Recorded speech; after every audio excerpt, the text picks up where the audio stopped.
To support this podcast, go to positivesarcasm.com/donate. Any amount is appreciated. Once again, positivesarcasm.com/donate. Thank you and enjoy the program.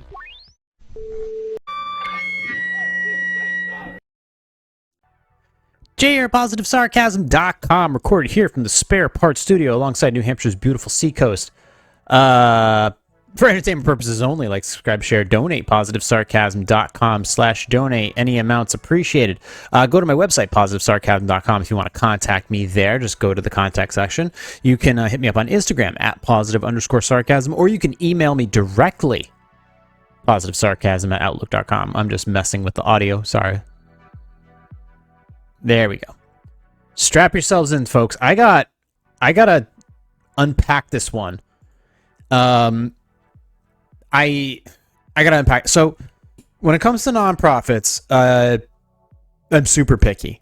Super picky because the idea of creating and we've talked about 501c. We talked 501c3s, which is your standard nonprofit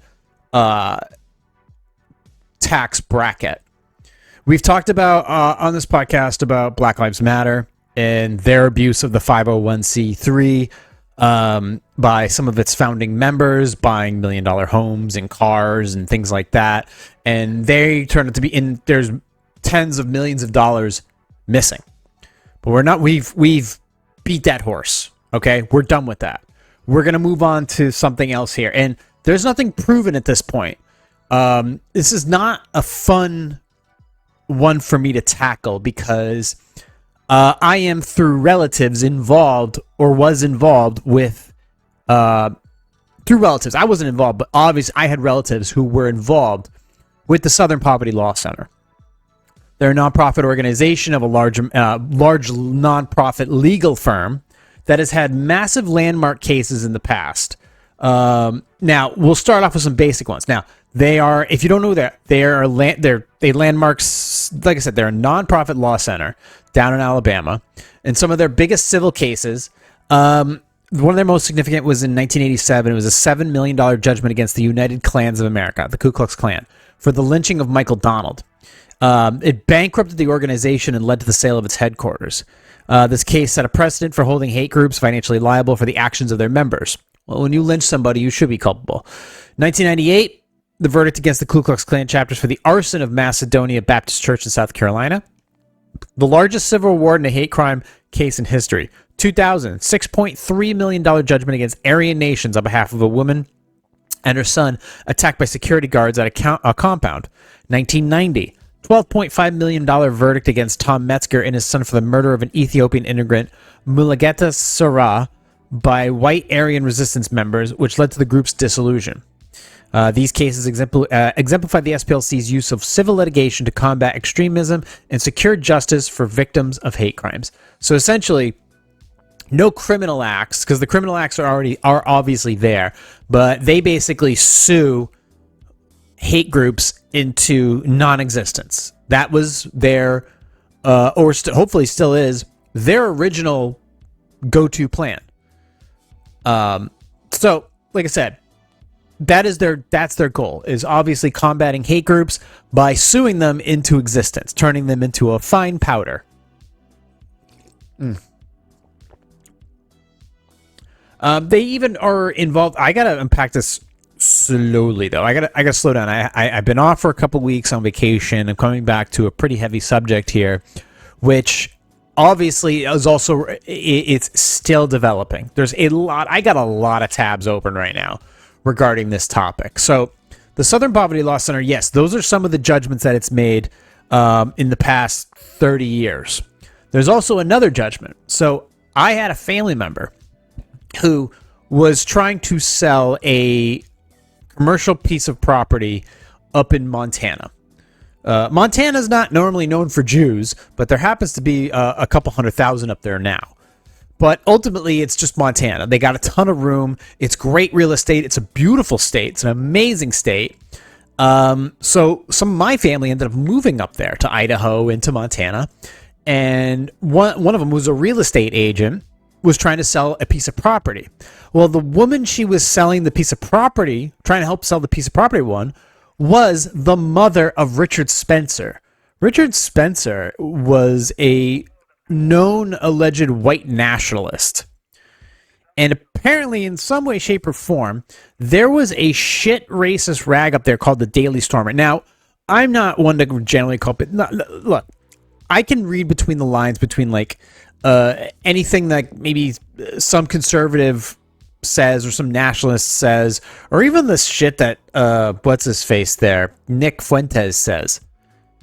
But the things that Richard Spencer says and the things that the Daily Stormer wrote. The Daily Stormer was a hate rag. So if you don't understand the term rag, there's a newspaper and then there's a rag. And a rag is generally an exploitation, low, bottom of the barrel, dime newspaper. And that's what the Daily Stormer was a hate. It was nothing more than a hate blog. It was a Jew-hating blog. That's nothing. I cannot state it any more than that. But what happened was, and I'll read you it, is my cousin ended up getting severely harassed by one of the founders of the Daily Stormer, to the point where basically targeting her kids, who I know. It's basically saying like, we got to get these kids, find these kids, things like that, and basically initiating what Milo Yiannopoulos referred to as a troll storm. So basically getting all of their followers to go after this family that I'm related to, and basically because of our religion, because of our race, because we're Jews. And that was their goal. And the thing is this is where the Southern Poverty Law Center does some of their best work. Is obviously I think it was the deputy director. Let me just double check here. Got involved for the Southern Poverty Law Center and helped sue the Daily Stormer and basically turn them into dust.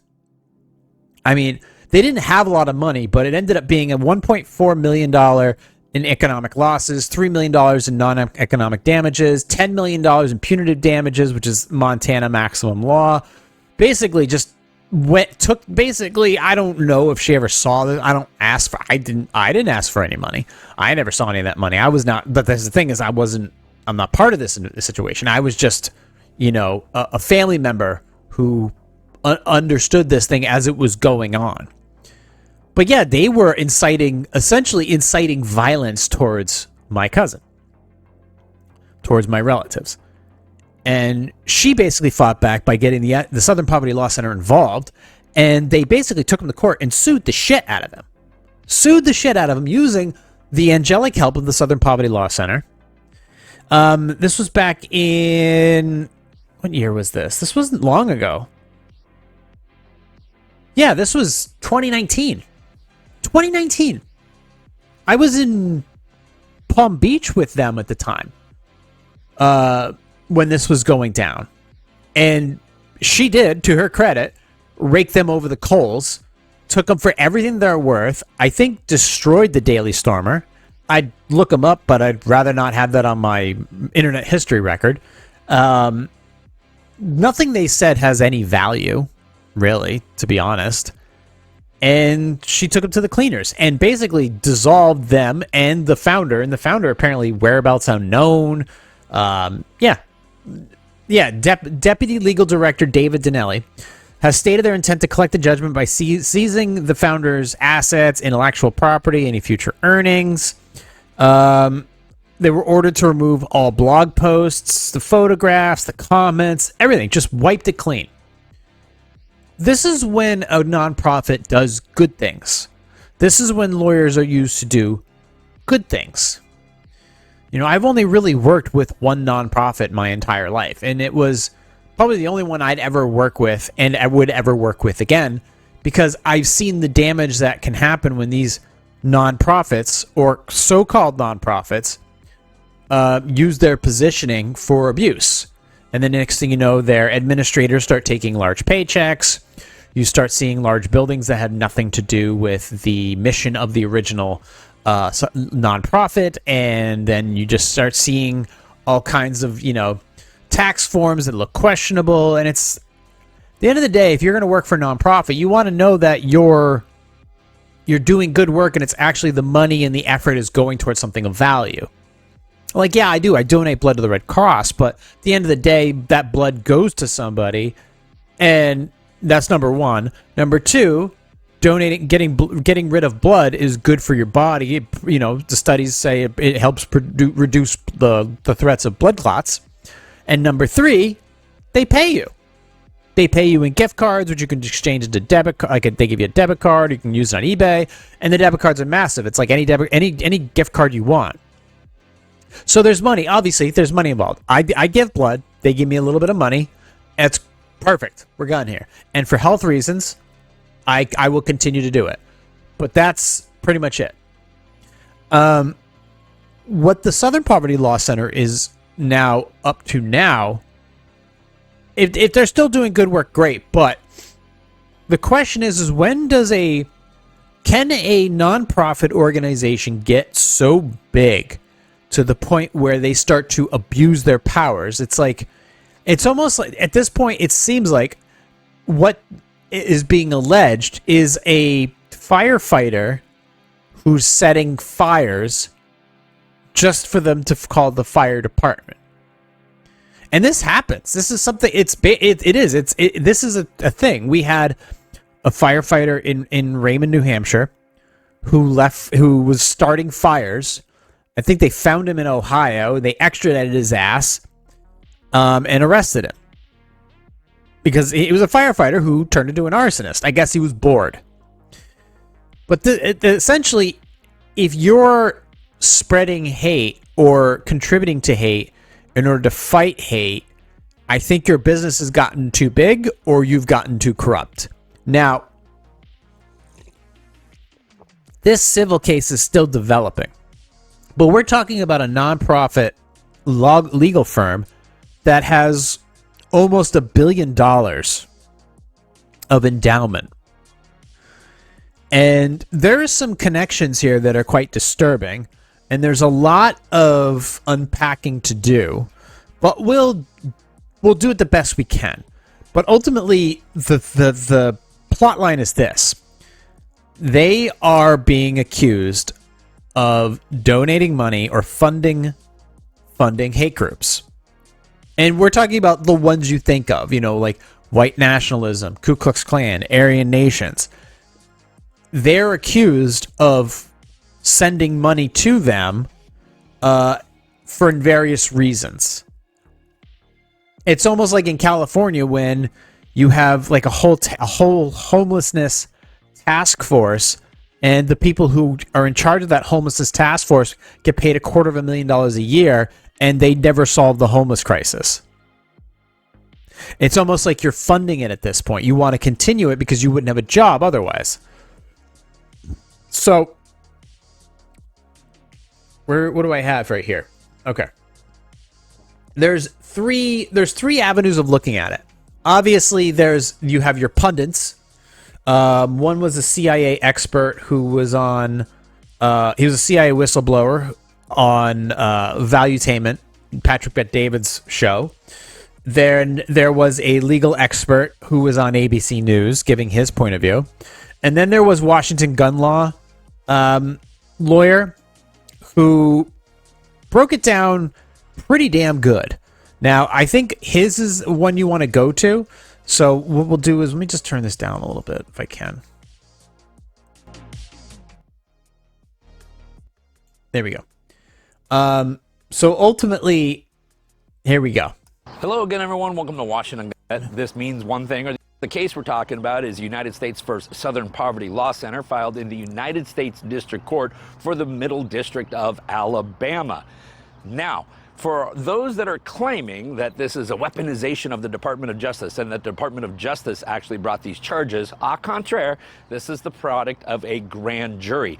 The grand jury heard the evidence and brought this indictment. This is an 11-count indictment. We're going to go through it in kind of rapid-fire fashion, give you 11 counts is a pretty big deal. So ultimately in Alabama, the information was brought to a grand jury. The grand jury decided this is worth basically investigating and filing charges on. All right. And then to get ultimately at that point, you have to prove beyond a reasonable doubt. Actually, you don't have to prove beyond a reasonable doubt because this is essentially a civil case. And in a civil case, you just have to prove liability. Okay. Were they careless with what they were doing? And if they were, they can be held civilly liable, because if they caused damage or if they defrauded the people who donated to them, or if they defrauded the IRS, which one thing at the end of the day, the one federal agency you do not want to fool with is the one that does the most math. Okay? And if you try to fool, and if you're an $8 million endowment organization and you're fudging your paperwork or lying on your paperwork, and it happens to be paperwork that goes to the IRS, you're in a shitload of trouble.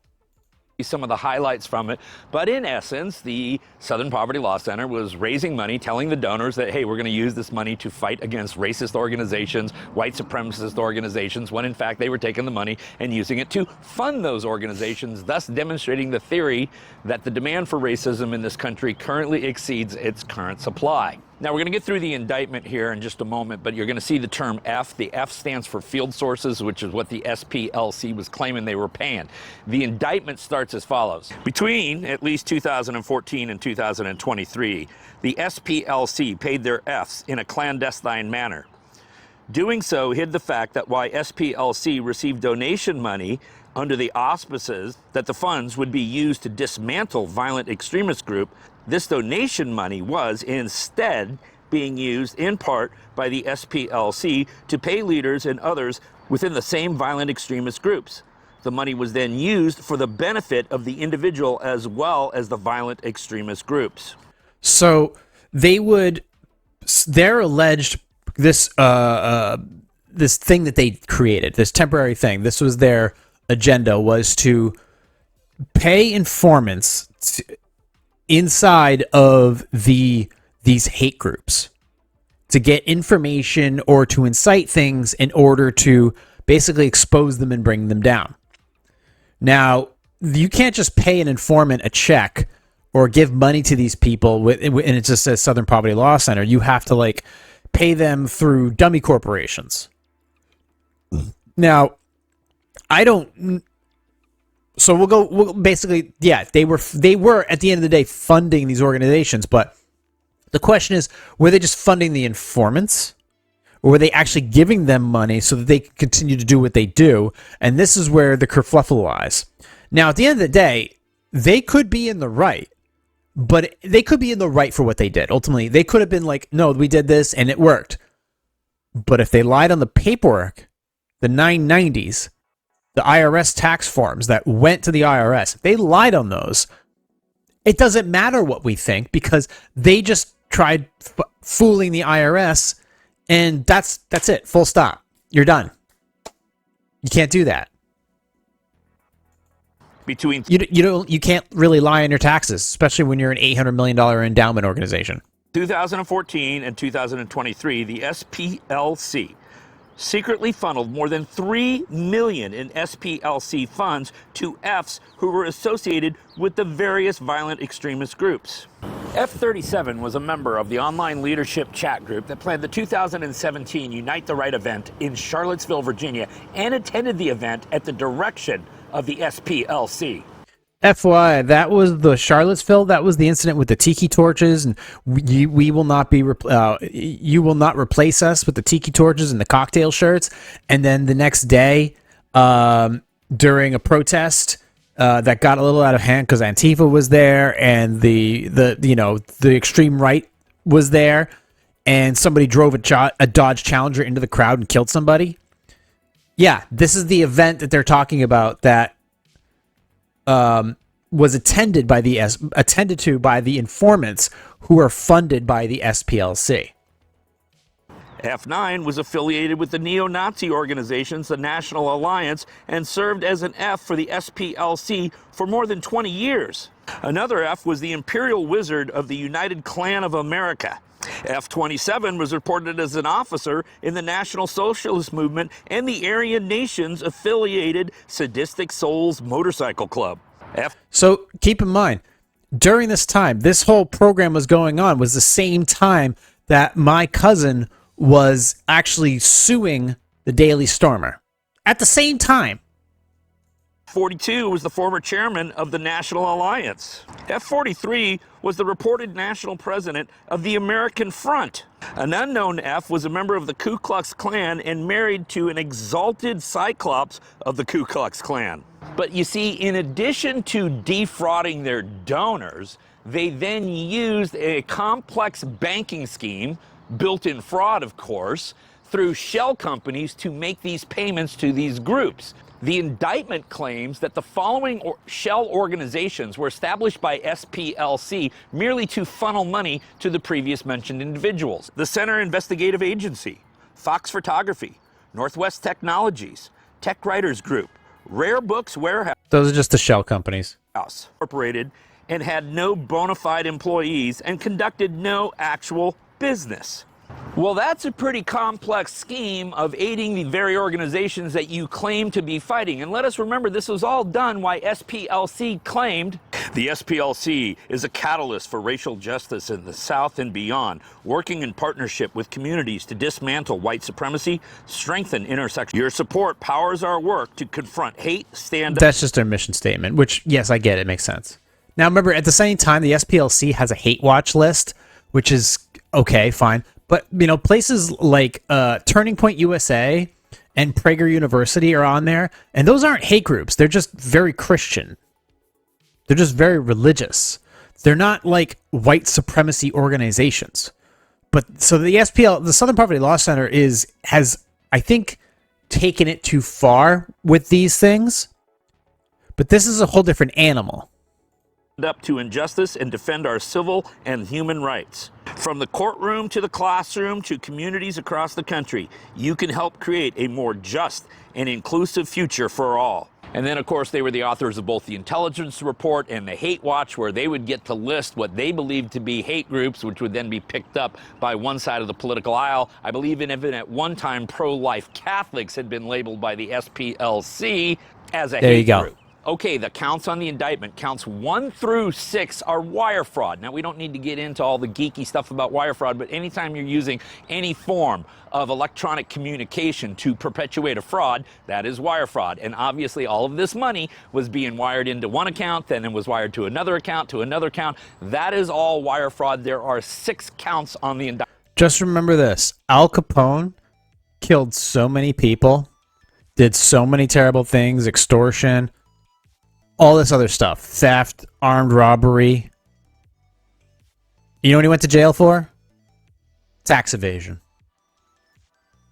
Indictment of that. Counts 7 through 10 are making false statements to a federally insured bank. When they set up all of these shell corporations, they got bank accounts for them, but they lied on the applications. They gave false information to FDIC insured banks. All of those constitute separate felony counts. And then count 11 is conspiracy to commit concealment money laundering. So all of the previous 10 counts were done in order to conceal and launder the money that was being paid to these groups that SPLC claimed they were there to fight. As far as remedies go, because remember, you don't really have a legal action unless you got remedies. Are we talking about people going to jail? Well, not necessarily under this indictment, but here's what the United States Department of Justice is asking for. They're asking for forfeiture of assets. And any type of assets in which they could point was the product of this illegal activity, which theoretically, if you're raising money under one auspice, but using it entirely for a different purpose, then all of their funds could be fruit of that poisonous tree. They would need to be forfeited. And depending on the outcome of this suit, and depending on ultimately what the remedy is, the SPLC could find itself in a position where it is completely insolvent and no longer exists. Now, again, I'm a defense attorney, so let's remember that these are only allegations. They have yet to be proven. It has only been proven by preponderance of evidence sufficient enough to file charges to a grand jury. This case is a long way from over, but we're going to go ahead and link up the complaint down below so that you won't have to take our word for it. You can just geek out on it for yourself. Now, listen, if you got any other questions about... So this boils down to, did they defraud their donors? Number one. And number two, did they commit wire fraud? Because if they get convicted of wire fraud, then the rest of the stuff's going to swing through. Now, could they settle out of court? It is possible and admit no wrongdoing. It really depends on... Now, the counterclaim is that they're just being targeted because of the current administration and current government and things like that. But you're talking about, like, wire fraud. You know, these things, if picked up by the IRS doesn't care. The IRS just wants their money. The IRS is basically a crocodile or a shark. It doesn't give a fuck what it eats. It's just hungry. It's just got a constantly empty stomach mentally, and it just wants to feed. So it doesn't care. That's what the IRS is. And if the IRS sees $800 million of potential revenue that it can just rip out without any question, it's going to take it. Especially if if they are proven liable for committing wire fraud and other malfeasances. And ultimately, on top of that, just 5 hours, there was a report 5 hours ago that the state of Alabama is also running an investigation now as well. I believe they are Montgomery. Okay. Alabama Attorney General said he's opening a civil investigation into the law center for deceptive fundraising practices alleged that violate Alabama's consumer protection statutes. So ultimately, this is what the indictments allege. The Southern Poverty Law Center secretly funneled, this is the allegement, secretly funneled more than $3 million in funds to white supremacist and extremist groups, including $1 million to the National Alliance affiliate, $300,000 to the Aryan Nations affiliate, $270,000 to Unite the Right members, $140,000 to former National Alliance chairman, $73K to the former KKK members, and $19,000 to American Front. Obviously, the Department of Justice and I believe Kash Patel of the FBI, they put out a statement and they got up on their podium and did their thing. Okay, so there's that. But this is still just charges that were brought forth by a grand jury. Now, the counter argument was on ABC News, and there is some validity there, but we know, regardless of where ABC sits on its spectrum. And the Justice Department is bringing charges against one of the nation's most prominent civil rights organizations. The Trump administration claims the Southern Poverty Law Center has been defrauding donors and funding the very hate groups it claims to be fighting. The SPLC is a nonprofit entity that purports to fight white supremacy and racial hatred. It was instead manufacturing the extremism it purports to oppose by paying sources to stoke racial hatred. Like I said, you're a fire department that starts fires in order to put them out. You want to be seen. It's a cry for help. So the idea that they would do this, it's like if you're looking for more business and business is booming, it's like, now this sounds like a ridiculous thing to do. It sounds ludicrous. Like, why would an $800 million organization want to do something like this? It sounds asinine. It does. It truly does sound like, why would you do that? That just sounds stupid. Nobody would ever consider them to do that. I don't know. Like, if you could cure cancer, you wouldn't need cancer doctors anymore. So ultimately, it's like, is this a matter of like patients just become customers, return customers? Because they need to, if you cure the problem, well, you don't need those people anymore to fix. You don't need those people anymore. You don't need anyone in that specialty. So ultimately, by funding the problem, you can stay employed as an organization. Now, don't get me wrong. These organizations that they funded, these organizations that they're being accused of funding through informants or whatever, those are some shitty organizations, okay? They don't get along well with others, let's put it that way. But there are other organizations, like I said, on the Southern Poverty Law Center.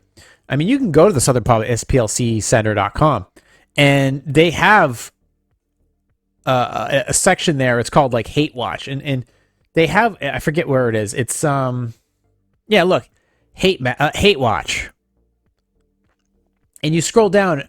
Odyssey is like a YouTube spin-off when people got sick of YouTube because YouTube was banning everybody. Odyssey and Rumble and Vimeo, they were already there. It was just another place to post videos because YouTube was being so damn so damn censoring. But you know, this is what and they also have. Yeah, there is that Richard Spencer. Yeah, it's Richard Spencer. But I think they have. Where is it? Where is it? State support. Hate map? I think it's the hate map. No, not the hate map. I'm sorry. It's. I think is it the extremist files? I think it's the extremist files. Here we go. Odyssey, decentralized video sharing platform that emerged in the late 2020s, a blockchain-based alternative to YouTube, built atop the library protocol. This is their description of it, by the way. Odyssey, described as The Guardian, as an extremist-friendly video platform. I quickly became a haven for creators banned from mainstream platforms for violating hate speech and misinformation policies. Hate speech and misinformation policies. That's violating hate speech is, first of all, YouTube considered hate speech misgendering somebody. Misinformation was everything about COVID. So either of those two, YouTube would ban you or put a strike in your account or ban your video. So either of those two items, if you misgendered somebody on Twitter, they'd block you. Misinformation policies, yeah, ivermectin, hydroxychloroquine, monoclonal antibodies, the whole COVID was made in a lab. That was all considered misinformation by YouTube, and that's why people fled to Odyssey and Rumble. That's why Rumble has a stock ticker now. It's because of the shit that YouTube was doing during the pandemic. So that was hate speech and misinformation. And yet the SPLC considers them to be a hate group. Who else? Let's see. There's definitely some here, but ultimately, Gab, I get it. You know, Gab's a tough one. Gab's got a rough one ahead. Andrew Tate is a okay. PragerU University. That's nope. Okay. They really are just ultimately anybody who doesn't agree with them or is popular in the manosphere. They put him on there. There's no real validity to the PragerU one. Andrew Tate says some stupid shit, but it's all for sensational. It's just for views. It's clever. Alex Jones, that's completely wrong. Alex Jones pretty much he's almost like a prophet at this point with the shit that he's claimed over the past 30 years. Alex Jones is one of at this point, with exception to what he said about Sandy Hook, he's one of the greatest journalists that's ever lived. Like the things that he's discovered, way ahead of his time. Way ahead of his time. Let's see. Racist skinhead. That one is pretty self-explanatory. But yeah, there's a bunch of them in here that really just, yeah, obviously neo-Nazi, Ku Klux Klan. But they are starting to run away with themselves with anybody who doesn't agree with them. Or doesn't think that some of the things that they're doing are of, they've gone a little too far. But there is definitely some shit in here, like Aryan freedom, Christian supremacy. I mean, there's But they're just naming things off. Gays Against Groomers. Gays Against Groomers is a chapter-based organization that amplifies dehumanizing anti-trans rhetoric. Grooming. First of all, grooming is disgusting. Grooming is absolutely offensive, and yet they don't like that because it's obviously that I think the organization has ultimately been infiltrated by some really weak-ass people. And they just build a website, and now they're like, I don't like this group, and they put them in there. And it seems like they've kind of lost their way while they were doing some stuff that was really, really good. But now you're like, is this going to be a one-for-one? So you're going to erase by all this dumb shit that you did in the past 10 years, if proven true, or if you're proven liable for this, you're going to erase all the good work that you've done over the past 50-something years. And it could all be gone by the smack of a judge's gavel. Excuse me. It really could. Really, really could. Now, granted, would they appeal it? Yeah, you're talking about one of the largest nonprofit law firms in America versus the federal government. Two major law firms. Two major legal powerhouses going head to head. The question is, though, what's the onus on? The onus is on the government to prove that these accusations are legit. Criminal charges, I have no idea. Now the group CEO is defending its past payments to confidential informants and calling the charges government weaponization. There is no question that what we learned from informants saved lives. Today, the federal government has been weaponized to dismantle the rights of our nation's most vulnerable people. ABC News legal contributor James Samples here for more on this. Hi, James. Now, regardless of where this guy's standpoint is, he puts up a good front of things that should be said, because at the end of the day, it is up to the Justice Department and the federal government to prove that these actions were legit and that there's actual paperwork. The problem is, there is paperwork. The Southern Poverty Law Center has positioned itself as the country's watchdog for hate groups. So what's your reaction to these charges? Well, the charges, Diane, are to understand what is being charged. The government is alleging that the Southern Poverty Law Center used paid informants to infiltrate groups like the KKK, Nazi organizations, and that those payments are fraudulent in the sense that they came from shell organizations. If you think about that argument, though, taken to its logical end, what the reason there are shell corporations that are set up to make these payments is that if the payments said Southern Poverty Law Center, the individual's anonymity would be compromised. Their safety, maybe even their lives, would be at risk.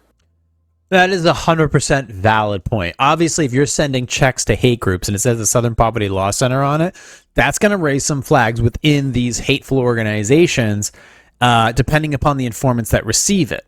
However, you are a nonprofit organization and you're sending money to hate groups. And ultimately, is that your job? Is that your job to be paying informants? Now, classic informants. The attempted kidnapping of Gretchen Whitmer, the governor up in Michigan, I think it was. Like the vast majority of the people inside of that group that was trying to kidnap her, I think it was like 9. Let's say if it was 10 of those guys, 9 out of 10 of them were all FBI informants. The people that were saying people who said we should storm the Capitol on January 6th, those people recorded to storm saying we need to go in there. They were FBI informants as well. So what does that tell you about the alleged stuff that's going on in the SPLC? It's like, yeah, at the end of the day, you are funding it. It's like, what do you tell your donors? What do you tell the banks? And what do you tell the federal government that you were doing? And is this your ultimate responsibility? Is this your responsibility to be paying informants and going in there? Is that what you should be doing?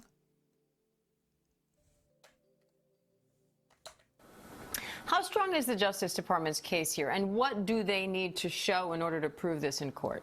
In order to show fraud here, they need to show that there was a material misrepresentation that harmed a victim, i.e. that the donors to the Southern Poverty Law Center were, in essence, defrauded because the money that was donated to the organization was then used, in the government's terms, to support the organizations that are purported to be the targets of the Southern Poverty Law Center. Do they have donors complaining? They do not yet have donors complaining, and in fact, the organization has been hugely successful over the years in fighting these battles. You might say that the donors were getting exactly what they paid for. And if you think about an analogy here, when the FBI pays an informant to infiltrate the mob, they don't give them a paycheck that says, from the U.S. government. They hand them a bag of cash. Well, that can't happen here, so that's why they set up these shell organizations.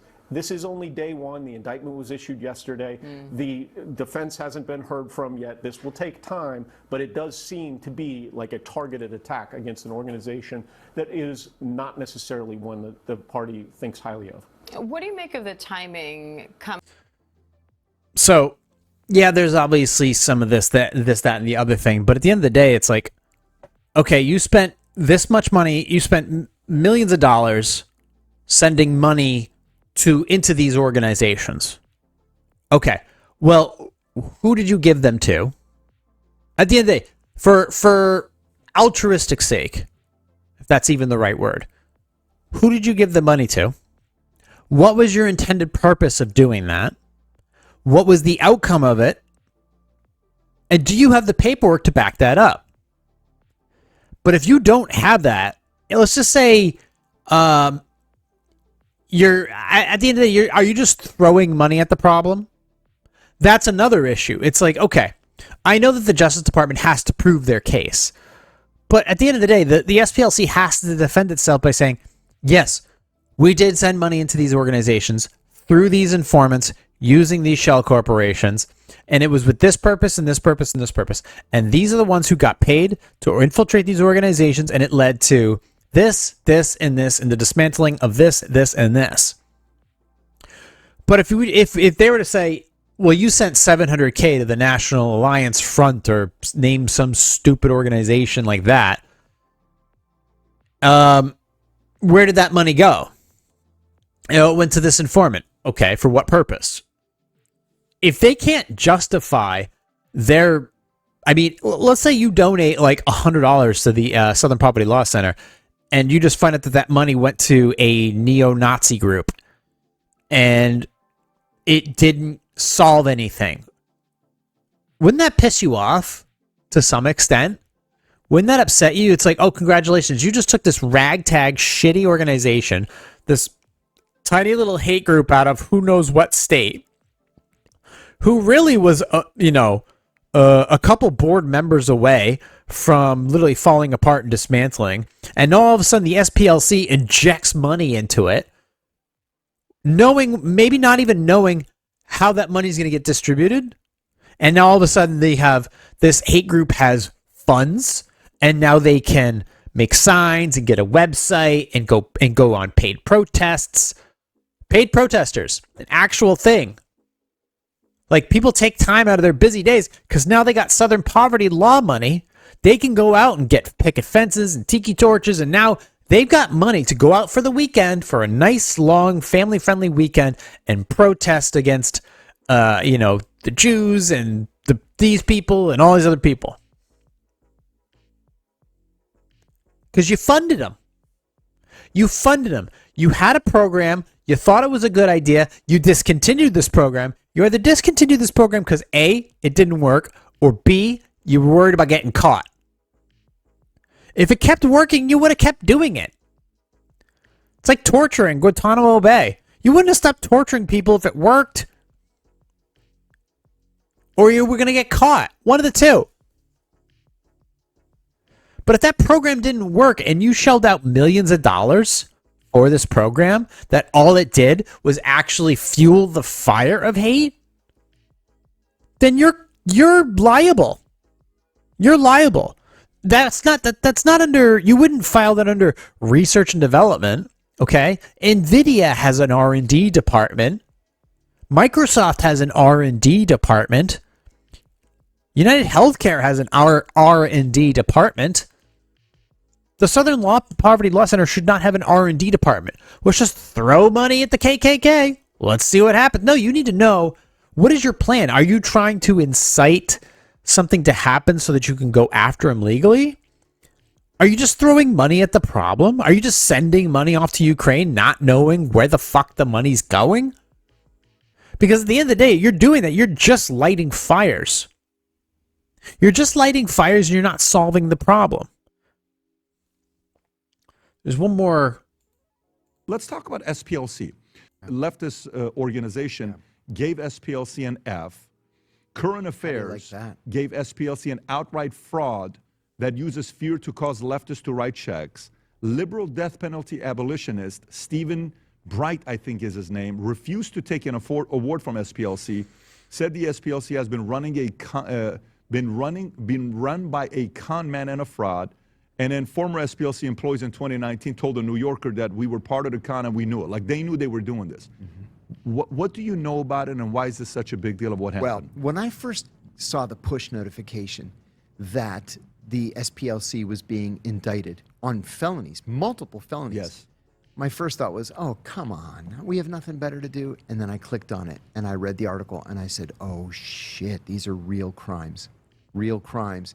The kind of crimes where they're documentary. You either did it or you didn't do it. And if they've got documentary evidence that they did it, this could be the end of the SPLC. Literally. I think it could be. Well, so I'm watching the opposition to see what their argument is. You know the current. So the 990, the IRS Form 990, return of organization exempt from income tax. An organization exempt from income tax would be a 501c3 nonprofit organization. It's an annual information return that most tax-exempt organizations in the United States must file with the Internal Revenue Service. It serves as a primary tool for the IRS to verify compliance with tax-exempt requirements and provides the public with detailed financial data, including revenue, expenses, assets, liabilities, and government practices. The specific form required depends on the organization's gross receipts and asset levels. Required for most tax-exempt organizations, blah, blah, at least $200,000 or assets of $500,000. Deadlines are, the 15th of the 5th month. Filing method, consequences, fail to file for 3 consecutive years. Public access. Filed forms are public records accessible via the IRS, ProPublica's Nonprofit Explorer, and Candid GuideStar. So you have to file these, and these are documented. These pieces of paper were filed by the Southern Poverty Law Center. President reacted. I don't know if you saw with the Shell Corporation names on them, by the way. Clip or not. He said, yeah, you know what? You know how they're spinning it? Here's what they're saying. They're saying this is so unfair because this was our way of paying informants to learn more about the organization. I knew they were going to say that. That's what they're saying. Like journalists who buy one share of stock so that they can go to the stock holders meeting and, They're spinning it in a way to say, shame on them to do this. These are people that are doing great work. That was the guy who responded. Claiming that's what they're doing in the past. So what do you think about that? They're being accused of doing is giving money to the Ku Klux Klan, giving money to Nazi groups, laundering money. There are very clear laws, very specific laws about money laundering. You can't do it. You can't do it. And so why launder it in the first place? Again, what the Justice Department is accusing them of doing is documented. And so they're going to have their day in court just like everybody else. And they can make that argument, certainly. Yeah, I saw lists of Moms of Liberty was on that group. Right. I think we had the leader of Moms of Liberty on the podcast, Rob. If I'm not mistaken, she was phenomenal. They had TPUSA on that list. They had different groups, but they didn't have Antifa on that group. They didn't have, and even there's Rob, go. So for the record, they don't have any. The Southern Poverty Law Center focuses on anti-Semitism and hate. Most of the groups that they target or do litigation against or basically put hate markers on are all what you'd call, right. It would ultimately, if you were on the political spectrum, it'd all be right of center. But there's nothing on there as far as hate that's left of center. Like Antifa is a horrible shit organization. I wouldn't even consider them left. They're just extremists. They're absolute extremists. And they hate. They absolutely hate. But they're not on the Southern Poverty Law Center's map. Go to what's his name? Stossel. John Stossel. Can you go on YouTube and go to John Stossel? I want to give him credit on this. John Stossel has done a lot of work on SPLC. And just type in SPLC if you could. Just type in SPLC John Stossel. One from, and we'll give credit to John. So John Stossel 4. Keep going. Oh, we look at their 990s. Pause it right there. The 990. The 990 shows that they were taking money. Press play. It's going to show Cayman Islands? right there. Now So the they're Southern Poverty Law Center calls groups that simply oppose sexually explicit content in schools anti-government extremists. Moms for Liberty and Moms for America are on the hate map because they dare do things like seek school board seats to try to stop districts from disregarding opinions Now keep in of mind, parents. Stossel Give is me not a break. Republican. He's a libertarian. No, he's a Yeah, libertarian. he's a libertarian. A well-known one. A very well-known one, yeah. So, you know, if this goes, I wonder what the positioning is going to be. I wonder who's going to come out defending them. How much money did they have in the account? I don't know why I saw they went from 50 million to 100 million to 200 million. Oh, my God. What is the, how much total money have they raised? What's the total amount of, I don't know why I saw 720 million. Maybe that was have they total raised? They've raised a lot of money. Look at that. 786.7, and some reports noting it's 822. So they have 800 million in endowments. My question is, why were you trying to do this program to begin with? Why were you trying to pay informants to get inside these organizations? What was your plan with this program?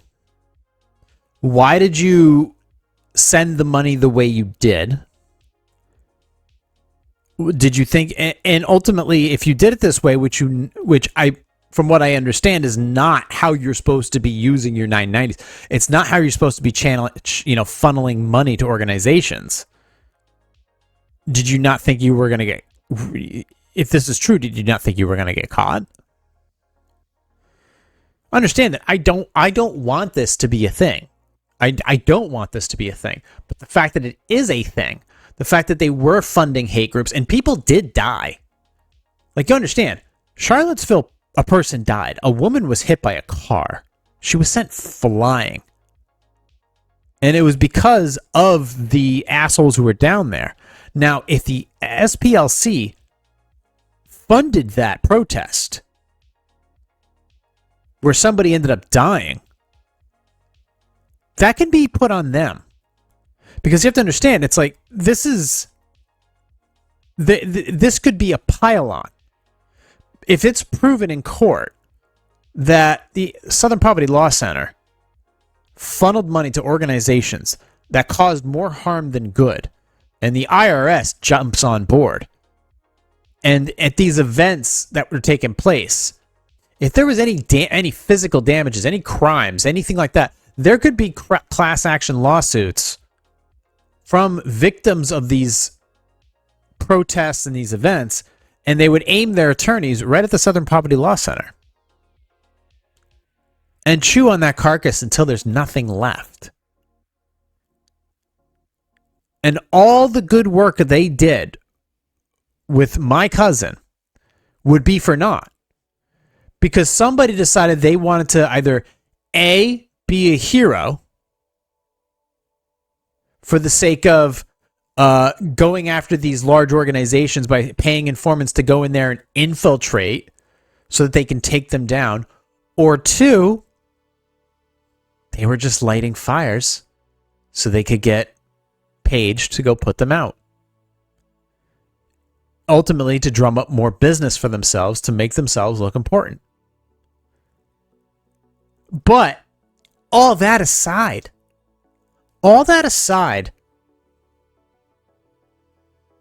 if the IRS is involved, you have federal forms there, 990s. And if the 990s were not correctly used, if those documents were not correctly used by an $800 million nonprofit law firm, you could lose your 501c3 status, which means you're no longer a nonprofit organization.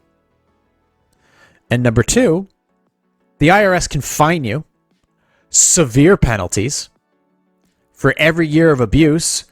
And if it's 10 years this program ran, that's 10 years of penalties that could incur. And then on top of that, damages could essentially dissolve the Southern Poverty Law Center. And it would take all the work that they did, all the good work that they did for naught. For naught. And all the good work that they could be doing or are currently doing, and dissolve that too.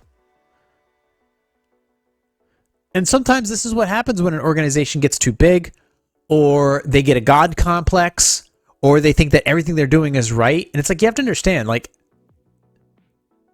everything can go too far. And that includes an organization with such rich historical background, such as the SPLC. There's way more information out there. Yes, the Southern Poverty Law Center has absolutely responded, saying these charges are, agenda-led by the government to basically distract us from other things. They call the allegations false. They just have to prove that the 990s and everything they did was on the up and up. They do that, government doesn't have a case, it would drop its case right then and there. But right now, it seems like this pot is simmering. And it can come to a boil really quickly if they don't start producing those informants and the results that took place. But at the end of the day, those documents will be the ones that'll kill you. The documents of the bloody knife. Forget about the good things you may have tried to do with that. It's ultimately, if you defrauded the IRS by filing, false 990s or wire fraud or I'm sorry, you're beyond help at this point. It's vigilante work. And nobody's going to save you if that's proven to be legit. So, more on that to come. That's all the information I have. That's all the information that's basically out there at this point. You've heard the basics from Washington Gun Law Safety. They basically broke down the actual accusations, the charges. They're pretty significant.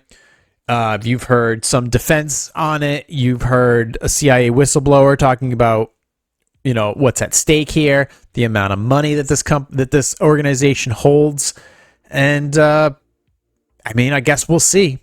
But it's no joke. It's no joke at all. Especially somebody whose family has been involved in a situation like this that was valid, that absolutely needed the help of the Southern Poverty Law Center and the good work that they did. Because the Daily Stormer was a shit organization that needed to be brought down. And the reason they needed to be brought down is because of the incitement they were doing. Because of the criminal acts. Remember, freedom of speech, you can say whatever you want. Except for incitement. Incitement is, so I don't like that. Once again, I don't like this person. You're allowed to say that. I don't like this person. We need to go harass them and drive them out of town and threaten their kids. That's incitement. Incitement is not protected. Anytime you lean into speech that can cause harm, physical harm, like saying you were insinuating that we should go and do something, that incitement to violence is not covered under the First Amendment.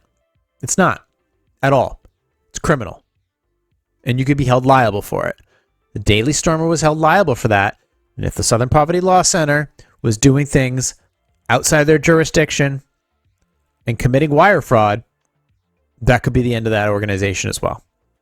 You can find me on Instagram at @positive_sarcasm. You can hit me at my website, positivesarcasm.com. Go to the contact section there. Beep, boop, boop, boop. You can also email me directly, positivesarcasm@outlook.com.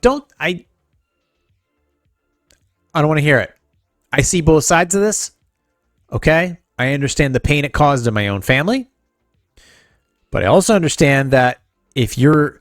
Is this like fucking... Like I said, firefighter causing fires? Homelander syndrome?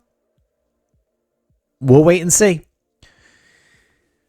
Find me on anywhere podcasts are downloadable: Spotify, iHeartRadio, TuneIn, Podcast Addict. Also available on Substack for download. You can also download and stream it directly from my website, PositiveSarcasm.com. If you want to watch the video version of this podcast, available on YouTube and Rumble, just look up Positive Sarcasm Podcast. But in the meantime, thank you for listening, watching, and subscribing. And I'll talk to you all next week. Recorded here from the Spare Parts Studio for entertainment purposes only, alongside New Hampshire's beautiful seacoast. Thanks for listening and watching and subscribing. This has been a Positive Sarcasm presentation.